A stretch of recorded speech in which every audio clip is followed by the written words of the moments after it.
Bueno, queridos chicos, espero que se encuentren bien y para todos los que no me conocen, les doy la bienvenida a este video. Soy el profesor Emiliano Contreras, profesor de Historia, y a mis alumnos del Colegio San Pablo, bueno, bienvenidos. Estamos ante la cercanía de un examen importante. Me ha parecido oportuno realizar un breve resumen, un breve repaso de los temas que venimos estudiando, que son de historia argentina. Vamos a analizar muy brevemente el esquema que hemos estudiado todos estos meses, que abarcan 4 épocas: la época de Rivadavia, la época de Rosas, la época de Urquiza y las presidencias históricas de Mitre, Sarmiento y Avellaneda. Para estudiarlas tenemos que tener muy en claro cuál es la diferencia entre los unitarios y los federales. Es decir, toda esta época va a estar marcada por dos proyectos de país, dos ideas de país que se van a posicionar, podemos decirlo así, es decir, van a salir a la cancha a partir de la batalla de Cepeda en el año 1820. En la batalla de Cepeda se enfrentó el último de los directores supremos contra los representantes de los pueblos, es decir, los representantes de las provincias. Entonces ahí quedan como establecidos dos proyectos que se van a desarrollar a lo largo del tiempo. Los unitarios, por un lado, tienen ideas de la organización del país siguiendo los lineamientos de algunos regímenes políticos europeos, especialmente el francés. Son liberales y son modernistas. Recordemos que en Europa en este momento se están desarrollando las llamadas revoluciones liberales. Entonces no es extraño que ellos tengan ideas, sobre todo republicanas. Y junto con la modernidad viene también una cierta tendencia hacia lo antirreligioso. Es decir, muchos de estos personajes, por ejemplo de Rivadavia, no son católicos, lo cual ya vamos a ver va a despertar cierto recelo en los protagonistas, sobre todo en los jefes del Partido Federal y en la gente del interior. Los federales, por otro lado, tienen un proyecto que también está tomado del extranjero, está tomado de la Constitución Federal de los Estados Unidos. Pero ellos sostienen que la idea de federación, de respetar los intereses de cada provincia y unirlas al mismo tiempo, se adapta bien a la mentalidad de nuestras provincias y al mismo tiempo respeta sus propias tradiciones, además de su religión. Entonces van a levantar como bandera la defensa de la federación, que sería la defensa de la autonomía de cada provincia, la defensa de sus costumbres y la defensa de su fe. Por eso, uno de los jefes del Partido Federal en el interior, que es Facundo Quiroga, cuando vaya al combate, llevará una bandera con la frase religión o muerte. Es el símbolo, ¿no?, de un proyecto que quiere respetar una herencia contra estas ideas innovadoras, recién llegadas, antirreligiosas que presentan los grupos unitarios. Teniendo en cuenta estas dos cosas, estos grupos se van a enfrentar no solo con las ideas, sino con las armas. Y acá les traigo una cita de un autor, un pensador de la historia argentina, que este profesor tuvo la gracia de tener como maestro, tanto con sus libros como con sus clases, que fue el doctor Enrique Díaz Araujo, falleció hace poco tiempo. Él nos da una palabra que nos permite entender de qué se trató esta guerra. Él dice que nosotros veníamos con una inercia. Esa inercia de guerra era propia de la Guerra de la Independencia. ¿De qué se trata esta inercia? Bueno, desde el año 1810, o tal vez desde las invasiones inglesas, el Río de la Plata se ha acostumbrado a formar sus propias milicias. Entonces hay muchísima gente que participó en las campañas del general Belgrano, del general San Martín, de Artigas, de los gobernadores del interior. Muchísima gente se acostumbró a servir en el ejército, a obedecer órdenes cuando lo llaman, a cobrar un sueldo del ejército, a recorrer distintos lugares. Entonces eso funcionó durante la época de la guerra contra los ejércitos de España. Pero esa estructura quedó armada. Entonces ahora esa estructura militar se va a trasladar a la Argentina. Y nos vamos a pelear usando esos ejércitos que se usaron en la época de la independencia entre nosotros. Entonces va a ser más violenta, dice Díaz Araujo, y con el hermano como enemigo. Es decir, entre los propios hermanos nos vamos a pelear con una estructura que usamos para otra cosa. Sangrienta batalla que va a dividir al país entre unitarios y federales. Al principio los unitarios eran propios de Buenos Aires, después con el tiempo sus ideas se van a extender por todo el país. Los federales se van a hacer fuertes en la zona del litoral y en Buenos Aires, donde va a estar el jefe más importante de toda esta época, que es Rosas.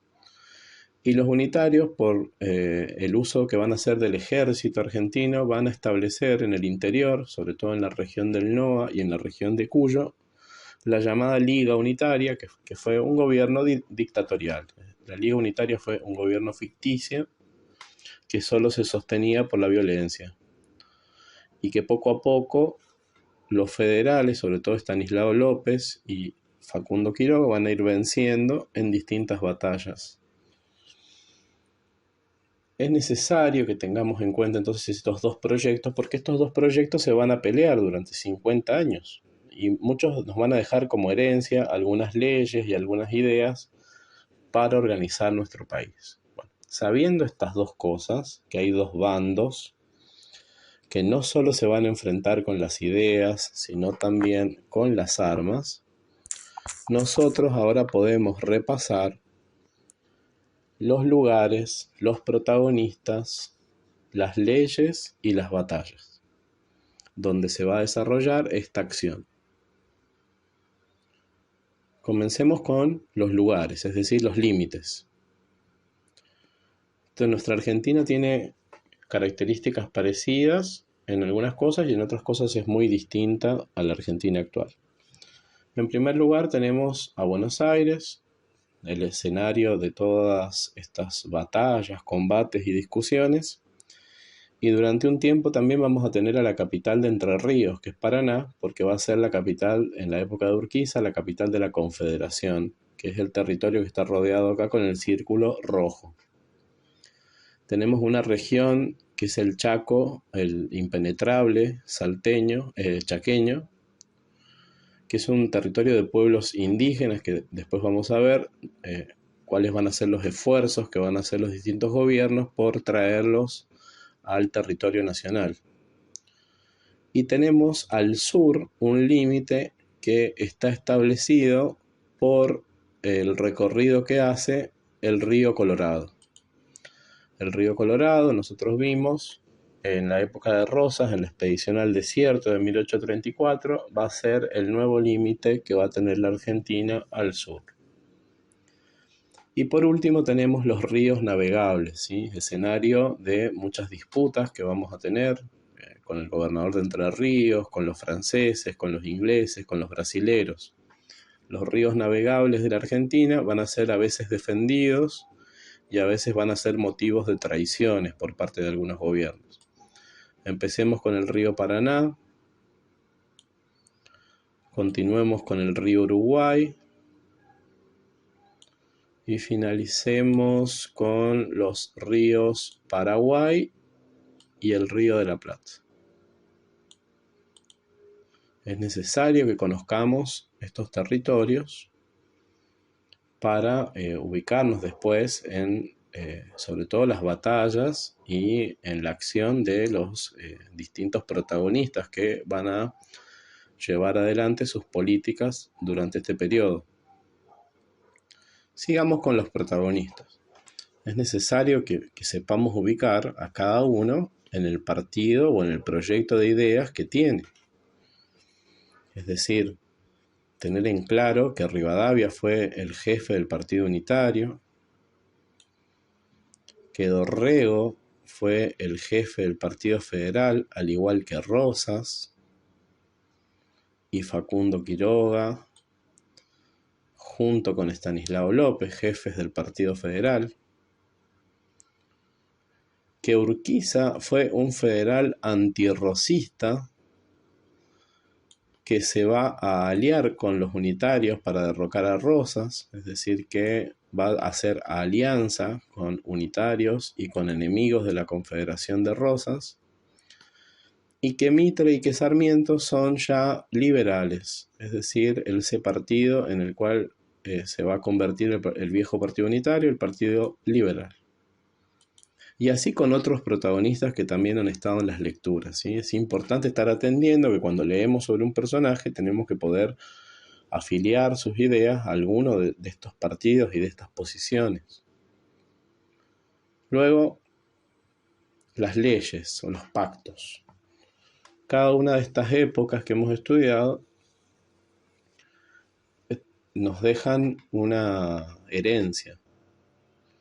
Todos estos personajes, hayan cometido errores o no, han tratado de organizar el país. Han intentado organizar el país. Entonces nuestra Constitución, en el preámbulo, menciona la existencia de pactos. Dice que reconoce pactos preexistentes. Estos pactos preexistentes son estos documentos que se fueron firmando antes de 1853 que trataron de organizar el país. Hay muchos, pero yo voy a mencionar acá algunos en particular. De la época de Rivadavia vamos a nombrar la ley de presidencia y la ley fundamental.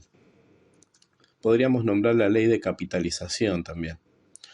La ley de presidencia de la época de Rivadavia nos dejó la figura de un presidente, un poder ejecutivo fuerte. De hecho, al día de hoy, lo conversamos en clases, los presidentes argentinos se sientan en el sillón de Rivadavia. Ese es el símbolo, ¿no? Es como que Rivadavia hubiera sido el primer presidente, más allá de que fue elegido de una manera distinta a como se elige hoy, pero quedó como el símbolo. Y la ley fundamental que depositaba en Buenos Aires la representación de las provincias en el exterior. Esa es una herencia, porque nosotros empezamos ya a ver la necesidad de que, si bien estábamos divididos hacia adentro, necesitábamos que uno de nosotros nos representara ante el mundo. Rosas va a usar también esta ley fundamental. Bueno, de la época de Rosas vamos a rescatar el Pacto Federal y la Ley de Aduanas. El Pacto Federal, que fue firmado el 30 de enero de 1831, en principio por 4 provincias, pero después Rosas va a ir con la ayuda de Facundo Quiroga y de Estanislao López, logrando que todas las provincias lo vayan firmando. Es el pacto de la unión, ¿sí? Es el pacto de mantener unidas a las provincias argentinas para que se defiendan entre sí, para que no se ataquen mutuamente. Es una alianza ofensivo-defensiva, el Pacto Federal, y es un antecedente de nuestra Constitución. Muy importante. Y la ley de aduanas de 1835 que protegía nuestra industria para tratar de hacerla crecer, poniéndole impuestos a los productos que venían de afuera. Eso es una herencia de la época de Rosas. Y al mismo tiempo que es la ley que le va a traer los problemas con sus enemigos, ¿sí? Con los ingleses, con los franceses, con los brasileros. Pero va a quedar en la historia de la ley de aduanas siempre esa tendencia, ¿no? A que nosotros tenemos que tratar de crecer como país. Finalmente, de la época de Urquiza, nos queda la sanción de la Constitución Nacional que se celebró, ¿no? la publicación del documento el 1 de mayo de 1853. Es importante esta constitución porque es nuestra constitución, es la constitución actual, que ha tenido reformas, 6 o 7 reformas, pero que en su esencia permanece desde el año 1853. Es la constitución que nos da el derecho de enseñar y de aprender, de transitar libremente por nuestro territorio, de publicar nuestras ideas por la prensa, todo lo que conversamos en clase y que ustedes pueden leer, ¿sí?, en la Constitución Nacional Argentina, es de la época de Urquiza. Todos entonces nos han dejado una ley o un pacto como herencia, ¿sí? Nosotros tenemos que ser capaces de explicar cuál es su importancia para la historia de nuestro país. Luego, las batallas. Hay muchas batallas, pero nosotros tenemos que tener en claro algunas de ellas en particular. El primero, la batalla de Cepeda, la primera, que es con la que inicia este periodo, que fue una victoria de los gobernadores de Santa Fe y de Entre Ríos, victoria federal. Luego la batalla de Ituzaingó, que se desarrolló en la época de Rivadavia, por lo tanto es un gobernador unitario. La batalla de Ituzaingó es en la guerra contra el Brasil por los territorios de Uruguay. Por lo tanto, es una batalla donde también pelearon los federales, ayudando al gobierno de Rivadavia. Es un triunfo de la Argentina. La batalla de Caseros, donde Rosas va a ser derrocado, posiblemente la batalla más trágica de la historia nacional, porque fue un ejército conformado por otros países, junto con el gobernador de Entre Ríos, que van a luchar contra Rosas. Una victoria entonces unitaria. La batalla de Pavón, donde Urquiza va a vencer a Buenos Aires.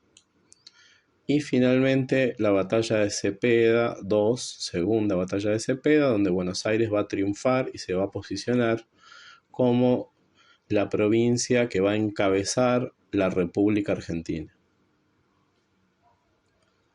Finalmente, las presidencias históricas. Después de todos estos encontronazos entre unitarios y federales, van a llegar 3 presidentes que ya van a ser representativos de la Constitución Nacional nueva. Eran personalidades muy distintas entre sí, pero se estudian en un bloque, en un solo bloque, porque los 3 tenían los mismos objetivos: construir un Estado nacional y unificar la República Argentina bajo el liderazgo de Buenos Aires. Estos 3 presidentes usaron 4 métodos para llevar adelante ese objetivo: el método represivo, el método cooptativo, el método material y el método ideológico.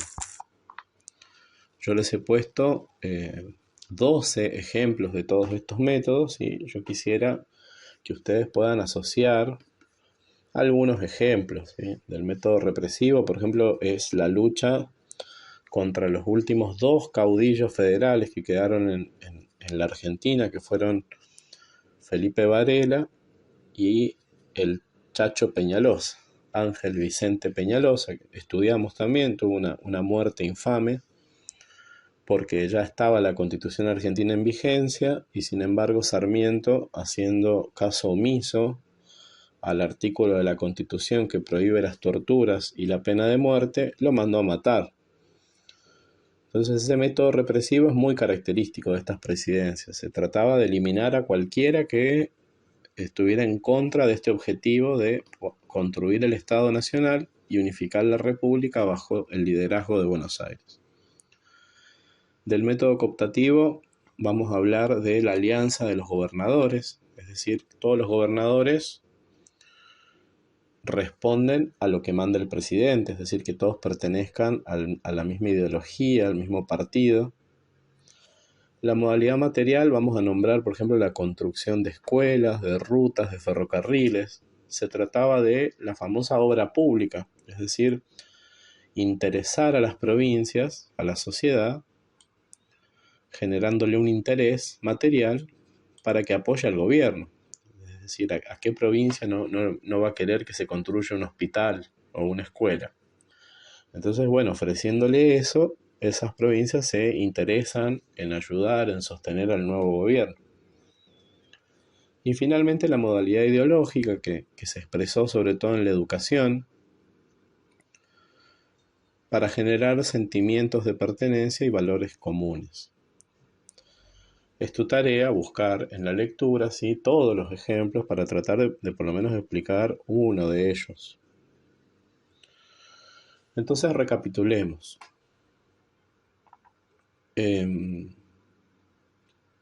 Necesitamos identificar, en primer lugar, los dos proyectos de país, el de los unitarios y el de los federales. Una vez que entendamos de qué se tratan esos dos proyectos, vamos a estudiar los lugares, los protagonistas, las leyes y las batallas. Los lugares son los límites, las fronteras con el elemento indígena, las capitales que va a tener la Argentina, los nombres que va a tener la Argentina. Se va a llamar primero Provincias Unidas del Río de la Plata, luego se va a llamar Confederación Argentina, finalmente se va a llamar República Argentina. Tiene ríos importantes, esos ríos despiertan el interés de otros países, enfrentan algunos gobernadores entre sí. Bueno, entonces poder ubicar todos estos elementos en el mapa. Luego, poder ubicar a cada personaje histórico con sus ideas, es decir, ¿qué pensaba Rivadavia? ¿Cuáles eran sus ideas? Y bueno, sus ideas eran las del Partido Unitario. ¿Qué pensaba Rosas? Rosas era un federal. Bueno, ¿qué pensaban Mitre y Sarmiento? Ellos eran liberales. Luego, las leyes o pactos más importantes que nos quedan de cada época, poder explicar cada una de ellas, de qué se trató y cómo aportó a la construcción del nuevo país. Y finalmente, las batallas, el orden de esas batallas dolorosas entre hermanos, bueno, pero que de alguna manera fueron dando paso a la organización nacional. En las presidencias históricas, cuáles fueron sus objetivos, qué métodos usaron para usar esos objetivos y dar ejemplos. Espero que este video te haya servido. Espero tus comentarios también, si fueran necesarios, y si hay alguna persona que está viendo este video y siente curiosidad o necesita alguna aclaración, además de dejarles el agradecimiento, les dejo mi correo electrónico para que puedan escribir. Y muchísima suerte, nos estamos viendo hasta el próximo video. Un abrazo grande.